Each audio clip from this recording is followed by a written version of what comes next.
Hello and welcome to Amy Hart's Mums Club, the podcast where I journey through the highs and lows of parenting alongside a gaggle of fabulous guests, and we delve into their experiences of parenthood. And that's not all. This podcast is for you. So along the way, me and my guests will be sharing our tips, tricks and advice to help you in your parenthood journey too. Don't forget to check us out on social media at Amy Hart's Mums Club on TikTok and Instagram. And I'm at Amy Hart XO on Instagram and at Amy Hart on TikTok. Now, my guest today is one of Love Island's biggest success stories, and she has got a little boy called Abel and has recently given birth to a lovely little girl called Sienna. Please welcome Olivia Bowen. Hi, how are you, love? I'm good, thank you. How are you? Yeah, good, thank you. It's been carnage, but all good. I was going to say congratulations on the birth of Sienna Grace. What a beautiful name. Hilarious. When we did the Love Island podcast in the summer, Alex had a necklace on that had Sienna on it, and he suddenly went, oh my god, and none of us had seen, but he quickly turned it around because obviously the cameras are really zoomed in, and he was It is like the smallest necklace, but to be fair, when people kept coming over, I was like, I probably shouldn't have got that for Father's Day, because it's like... He was like, I need to turn it around, my daughter's name's the necklace, and I was like, India, hold him down, I'll turn it over. Find it. But congratulations. How is life as a family of four? It's a lot. It's It's amazing, don't get me wrong, but it's just so hard to get used to when you've had like you as a little three. You just get so used to it and you get into routines and you learn about each other and your ways, and then this new little person comes in and it's just so different. But she's really relaxed in comparison to Abel. Abel like never slept as a baby, and he was just go go go, I swear, as soon as he came out, whereas she's a lot more chill, which has helped. Do you think that comes from being a second child though, and going into like an already established house and just having to sort of go with the flow and being like, cool, I'm just going to sleep here? Yeah, they kind of have to fit in. I don't feel like any child just completely slots in and goes along with your life, but they do have to slot in a lot more than the first. And I feel like actually I was just a lot more calm this time round. I had a lot less anxiety. I didn't suffer from postpartum depression like I did last time. So the difference in myself, I don't know whether that's actually making her different and changing her personality, because she can feel that energy from me. Yeah, I mean, they do say it, don't they? Like, calm mum, calm baby. So there you go. Yeah. You've smashed it. You smashed it. How do you be calm though? How do you be a calm mum? Is that a thing? I'm a calm mum, but only because I'm like, I always say I'm a lazy gal, and everyone's like, you're not lazy. And I'm like, no, as in like, my favourite thing to do is like have a nap or sit on the sofa and watch telly. Like that's like when COVID happened, I was like, so you're telling me I don't have to leave the house for 3 weeks. And then obviously it turned into like 5 months, my dream.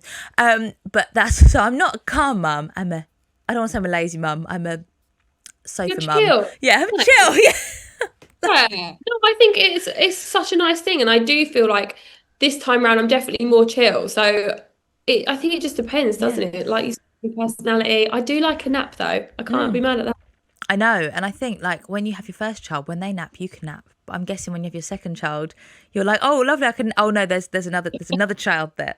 Yeah, I forgot there's one over there. Yeah. It's a lot harder, but to be fair, I did get them like them really amazing newborn naps in when they're like all scrunchy and on your chest and they'll just sleep anywhere.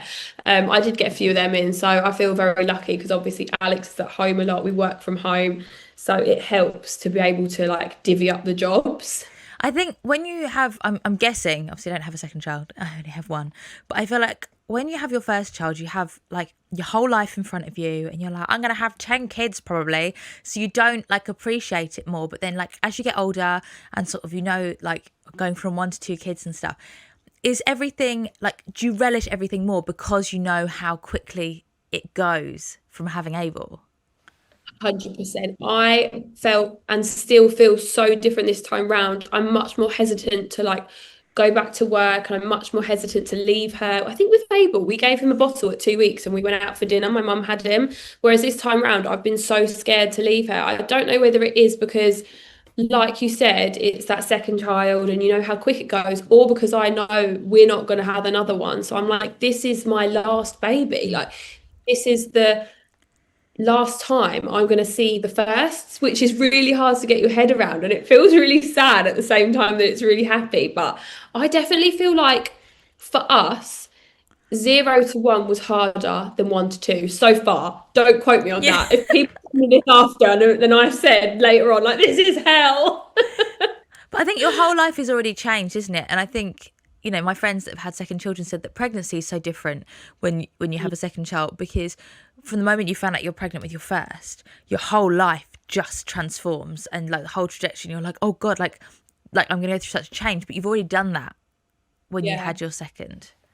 Yeah, I do think, especially the kind of lives that Alex and I led before kids, we did everything we wanted whenever we wanted. Like we live quite a selfish life, which like fair enough, we don't have children. And then I think when Abel came into the mix, it was like relearning who we were and what we wanted to do and how do we fit this in, and this little person needs us before we can, give ourselves what we want. So then the second time around, it's like, oh yeah, we already come third and fourth, it's Yeah. fine. But it's funny you say about the 2 week thing. We did 4 weeks, and all my friends Did were you? like, what? But it's because my mum was going on holiday. So she was like, if you want to go out for dinner, it's tonight or it's in 6 weeks' time. What do you want to do? And we were like, tonight. Quite relaxed then when you had your first, would you say, like leaving him and Yeah, my mum says, I dread to think what you're going to be like with future children, because you treat Stanley like he's your third child. Like, she's but like, I love that for you. Like I feel like that's amazing, because I feel like women are so scared to look after themselves when they become a mum, but to hear someone is like but putting themselves. I think it's doing this job though, like, because obviously you have like Amy, the mum, at home, and then you have Amy Hart at work, and it's like it is two such separate things. And It's nice, though, don't you think, to be yeah, able to have that separate personality? Like you literally feel like you're living this alter ego yeah. sometimes. And I think people say, like, because you lose yourself when you have a baby. And I'm like, I don't feel like I did, but that was because I couldn't. Because when I'm showing up to work, people don't want Amy, the mum, at home. They do obviously want Amy Hart, who has a child now, but I've got to go and show up, basically. So I didn't really have time to lose myself. They're like, they have their work voice. You know, when you like Yeah, on the answer phone, yeah. we have your, like, work voice. We have like our mum bit at home, and then we have our work personality. Everyone has that. It's normal. See, I'm quite an introvert who just loves to like Oh yeah. show off. So I at home, like my Yeah. husband says that when I got to know you, like, 'cause obviously you and Alex, we'll talk about this in a minute, but you and Alex obviously met and sort of got to know each other in the villa when you're still Yeah. like your old you, before like you come home and then everyone's like, ah. Yeah. But obviously Sam had like a sort of preconceived idea of me from watching on telly, and he said to me when we first met, like, is there a podcast or a video or an interview somewhere where I can sort of get like a real sense of you? And there was like one random podcast I did that was about guilty pleasures, and I was like, that is the one. Like, you need to know about my love of like Agadoo and the YMCA and crazy religions and stuff. Like, you need to know about that before you like meet me on a date. Yeah. So he listened to that, but he said like, he's like, you're the same person. He's like, I thought you'd be quite different in real life than you are on telly. He's like, you are the same person.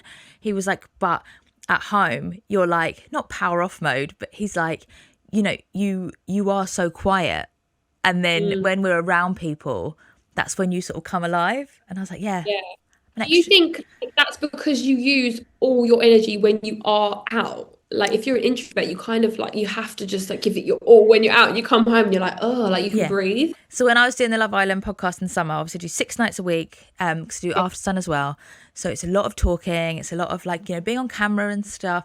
I had to go from private Pilates sessions to group, because I was like, I cannot talk for an hour to my Pilates teacher in a private lesson. I need to go in, lay down on the reformer and not speak to anyone, because my social battery is so low.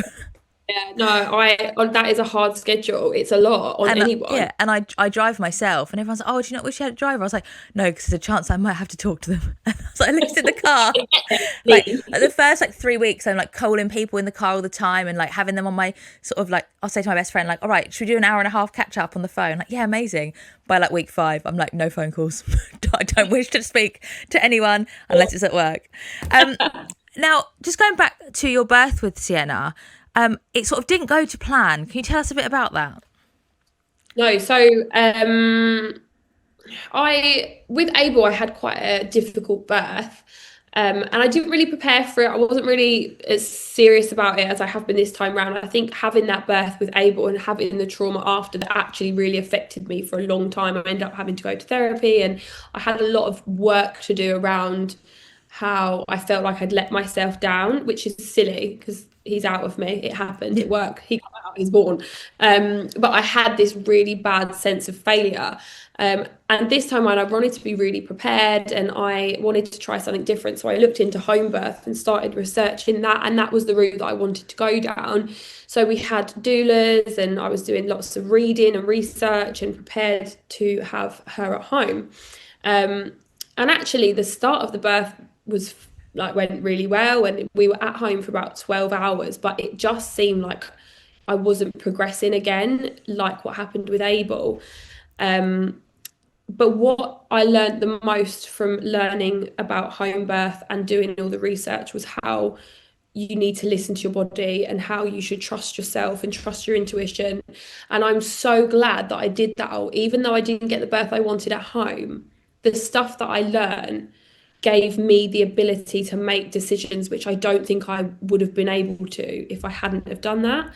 So I ended up going into hospital because I had a severe bladder prolapse, which basically meant that the exit was blocked. And there was no way that I could give birth to her vaginally. So we were taken into hospital, but I was the one that found it. And I was like, this doesn't feel right. I know that You're like, I have to that is not a baby's head. no, that's too squishy. That is my bladder. And I feel like I felt that with Abel before, so I recognized this in my body, and I was like, this isn't right. And even the midwives were kind of like, no, it's fine. I'm sure it's just swollen. Like, I don't think it's anything. And I was like, no, I know my body. Like, I know this isn't right, and I need to like advocate for myself, and I need to go in, and this is what we've got to do. And when I got there, the doctor was like, that like there's no way you could have given birth at home. So thank God that you came in. So it's kind of all about, I know people think, oh, home birth, like, airy fairy. But really it's just learning about techniques to put yourself first and trust yourself. And I feel like I did do that. But when we got into the hospital, so that was all fine. We got into the hospital. Because of the bladder prolapse, I had to have a C-section. And everything was fine. She came out crying. She was gorgeous, beautiful, got to hold her. And then obviously C-section, especially after such a long labour, by this point, I think I'd been in labour like 26 hours. I had a really severe hemorrhage. I lost 2.8 litres of blood, and 3 litres is considered fatal at times. So it went 0 to 100 within that C-section. My uterus tore in 2 places, so it caused this huge bleed alongside my uterus not is it contracting? Yeah. So we were kind of in there, and I just heard the surgeon kind of saying, like, she was like shouting like 1.1, and then she'd be like 1.3, and I knew in my head that was how much blood I was losing. So from that point I was just so scared, so frightened. And I ended up having to have 2 blood transfusions, and it made the recovery so difficult because, like, obviously losing that amount of blood, you then become anemic. You have to have like all this medication, and it was, not exactly the calm Instagrammable I was hoping for. He wants a doula, ended up with a surgeon. Literally. But the thing, it's weird because I think I did all the work. I don't feel down about it, and I don't feel like I failed because I made decisions for myself. And it actually was really empowering doing that, even, which sounds weird because it was worse than Abel's birth. But actually, I'm like, no, that's fine. That's just how my brain works. Yeah. Like, it makes And also, I think, like, when you go into birth the first time, like you said, like, no, I don't think, well, I think either people do all of the research and scare themselves, or you're like, well, they've got to come out some way, haven't they? As long as they're born, it'll What be was you fine. like? How was yours? We did NCT, but again, I was just like, again, very easy breezy. It was like, as long as the baby is born, like, we'll get it out how we get it out. And like when at first he was breech, and I thought that meant that I was going to have a C-section that day. Like I went to my midwife appointment, and she was like, I can't remember whether it's the other way around or not. Maybe I was like, yeah, I'll give it a go to give birth naturally. Yeah. And she was like, no, you'd need a C-section. I was like, okay, so his breech, does that mean like I'll have it now or like today?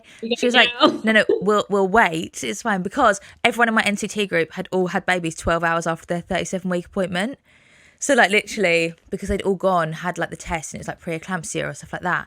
So like literally, I like went to my 37-week appointment, like, please let me go home, please, like I don't want to go straight to hospital like everyone else.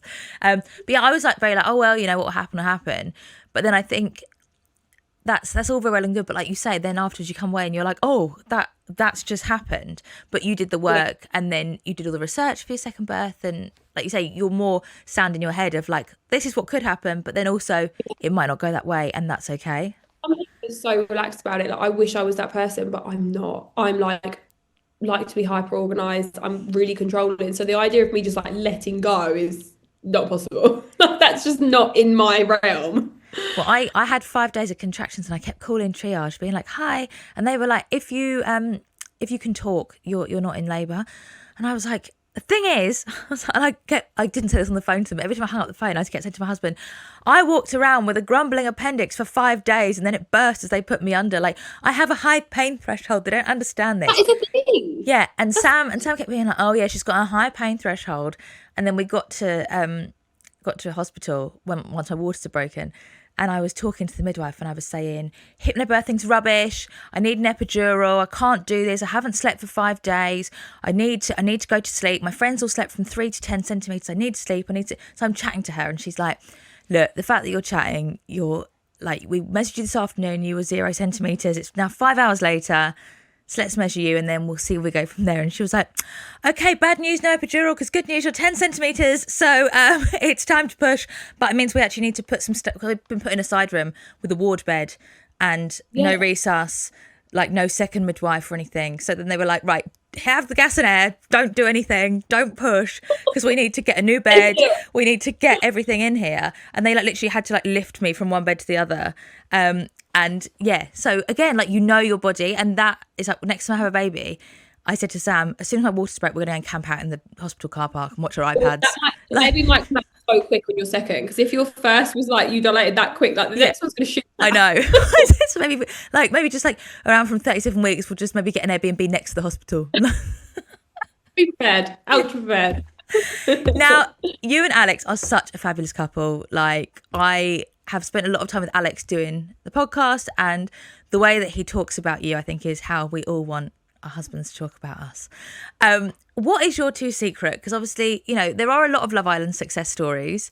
You guys are, you're series 2, so you're from like quite a way back, so you've really stood the test of time. What is your secret? Do you know, we kind of talk about this quite a lot, where we feel like in this society, day and age, the people like to just give up, and people don't like to try. And the minute there's trouble, or the minute something's uncomfortable, or you're not living that 10 out of 10 life, people like to pack it in. Whereas Alex and I just aren't like that. Like, we got married for a reason, and we have a family for a reason. And we just work at things, and we know we're each other's person. And I feel like anything that kind of comes our way, it's an our problem. Like, it's not a him problem or a me problem. It's a problem that's for both of us to work through and get through. And we just don't have that kind of throwaway mentality. I think we're very lucky that we met each other. Like, I just think I don't know whether you can call it fate or the universe or whatever you want to call it. Like, I just feel like we were meant to be together, and that's part of the secret, I guess. Like, you can't force things either. It's a difficult thing to kind of say, oh, what's the secret? Because we're just very, very lucky to have each other, and we're lucky that we have the same mindset and the same. Yeah, I think the secret is working at it. Like you say, don't give in. Like, our grandparents didn't just like, they went through probably like a lot harder times than what we will, with everything we have and the resources we will have and stuff. And like, they always worked at everything. Now, your TV show, Parenthood, on ITV2 and ITVX, I'm loving it. It's amazing. How was it, like, filming it? Like, being back in a house full of cameras? Yeah, so weird because obviously, like you said, series two, that's like 10, yeah, nearly 10 years ago now. Next year it'll be 10 years. So I feel like I've lived about 1,000 lives within that 10 years. It's been crazy, but we haven't done reality TV for a while. So letting them back in, especially when you have a family, is like a completely different ball game. But we've really enjoyed it, and I think it was such a like a heart project as well because we wanted something on TV that really represented us, that was real, authentic, raw, like honest, that made people feel good about themselves and feel like they could be themselves. And we all have the same struggles, doesn't matter what kind of place we're in or where we're at, we all have these similar struggles as parents.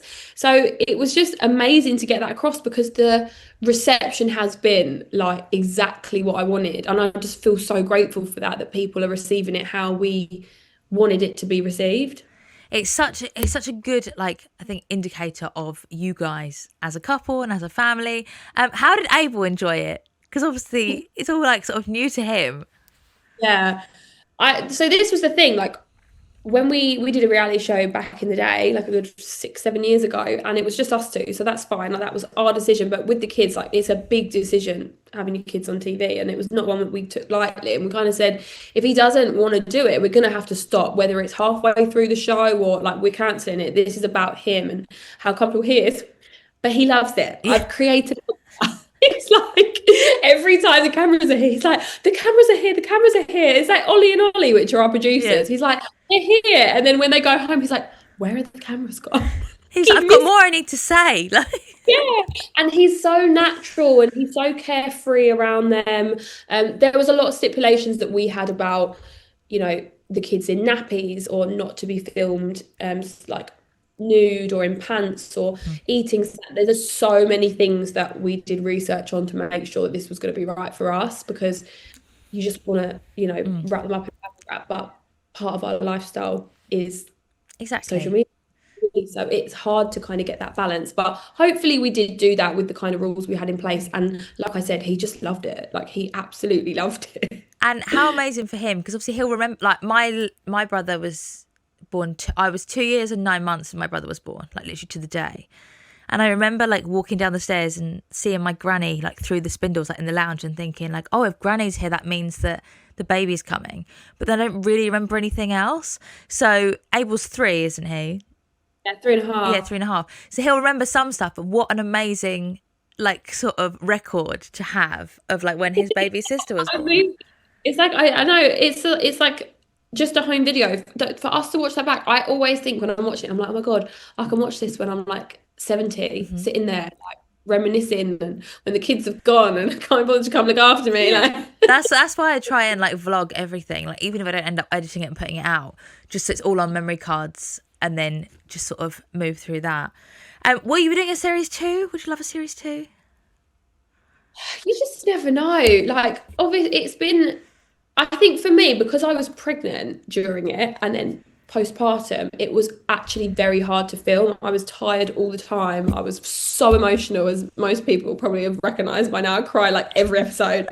So it was quite difficult for me. So I would love to do another series where I'm not, on the verge the whole time. But we'll see. We'll see what happens. Hopefully everyone loves it and we can do a series too. But I'm not 100% sure at the moment. Now, my biggest question before we go into something else is obviously you had a C-section. Have you been back horse riding yet? Or are you not, can you not go yet? I have, but do you know what? This is so grim, but I had an episiotomy with Abel, which is where you're cut Yeah. purposely, baby out. So obviously I had like 8 stitches, and then I went horse riding after that. So that was so much worse than Oh my going horse God. riding. I A tore C-section. and had stitches. Like I could barely sit down. Yeah. I shouldn't. Do you know the thing is as well? I think I was so keen to get back to, like you said Mhm. earlier about like losing yourself. I was so keen to get back to who I was, and horse riding is part of who I am. And Yeah. I was just wanting to be that person again, but it was not a good idea. It did not end well. So this time round with a C-section, actually. It's not been too bad. I got back on about a week ago. So I suppose when with the episiotomy, like the rising trot, ugh, and like the cantering and the galloping, it's like everything's in the seat. It's in the Yeah, and seat. obviously, Ugh. like your pelvic floor as well, and yeah, the gravity. It's all just. It's not ideal, is it really? Now you announced this week you got a book out, or a book coming out. Yes. So tell us Yeah. about the book. What was the thoughts behind the book? God, it's really weird. You're the first person I've really spoke about it to because it was all Exclusive. that. I've never felt in the position to do a book. Like when I come out of Love Island, there was definitely the opportunity to, and I was like, I'm 22. I have no idea what's going on in the world. And Like then I nothing. went to school, and Yeah, literally. I went to school, then I went to work, then I went to Love yeah, Island. So I hadn't had that kind of life experience, but I think it just felt really poignant for me being 10 years after Love Island because 10 is like my number. I see 10 everywhere. Like it's just always been really special to me. And I think it came up that there was an opportunity to do it. And I just thought maybe this is the time to do it. Like so much has happened since Love Island, and I'm kind of ready to talk about things that I never had the confidence to talk about before. And actually, the person who I was before Love Island is so different to the person now. I was a mess. Before I went in Love Island, I really struggled with a lot of different things, which again, I'll talk about in more depth in the book, but I just haven't been ready to discuss anything. And it just felt like the right time. So it's a book about my life, a book about the things that have happened to me, but also kind of a book that I want to inspire people to love themselves and learn about themselves and give themselves grace and because just the way that I learned that through life, yeah, basically. each chapter ends with like a way that you've sort of helped yourself create the life you have. Yeah, like all the lessons that I've learned from that specific thing that's happened to me, because there has been so many lessons that I've had to learn the hard way or the easy way, and I've never fully gone through that with someone. It's very therapeutic writing a book, but it's scary as well, having to pick up everything that you've once kind of put in a corner. Do you know what I mean? Yeah, you sweep everything under the rug, but one day someone will move the rug, and then you have Yeah, to write literally. about it. Like, here you go, hit me with that. Yeah, remember when this happened? Well, I have a really good long-term memory, and all my friends are like, "You are not allowed to speak at my funeral," and I'm like, "But it would be so good." Like, I know everything about you. I always say On to my 2 p.m. I remember things that they don't remember, and I bring them up, and they're like, "Why do you keep bringing this up?" I'm like, "Because it's funny." My God, I love that. Do you know what Alex says, that he's got really bad memory, but I've got really good memory. And sometimes he's like, you could be making it up and I just wouldn't know because I don't remember. We do have some like classic funny stories with my friends. We say it, and then we go, "Did that actually happen, or did we just make that up?" Well, I think we made it up just for like banter, like about like stories about our friends, and we have to like really like decipher whether things actually happened or not, because they just become so like commonplace in our chat that we're like, "Oh yeah, if you say something enough times, you'll just believe it." Yeah, it happens. Exactly. Well, Parenthood is on ITV2 and ITVX. What day is it on? Because I've been watching it on ITVX, you see. Yeah, on a Sunday, Sunday. 8 p.m. Oh, Sunday, 8 Right p.m. next Prime door. time, baby. Yeah. Um, so it's Sundays at 8 p.m. on ITV2, or you can watch the whole series on ITVX. And your book, when did your book come out? So there's yet to be a definite date, but it is next year, July time. So it's a bit of a wait, but I promise it's worth it. It is on pre-order if you're keen. Perfect for summer reads on holiday. I can't wait to read it next summer on my holiday. But thank you so much for joining me. Love to Alex and the kids, and good luck with everything. Thank you so much. It was so nice speaking to you. So lovely to speak to you. Thank you for joining us today for Amy Hart's Mums Club. I'm back next week with another fabulous guest. Until then, don't forget to check out our social medias. The podcast is at Amy Hart's Mums Club on Instagram and TikTok. And my personal social medias are at Amy Hart XO on Instagram and at Amy Hart on TikTok. And I will see you next week with another fabulous guest. Mwah!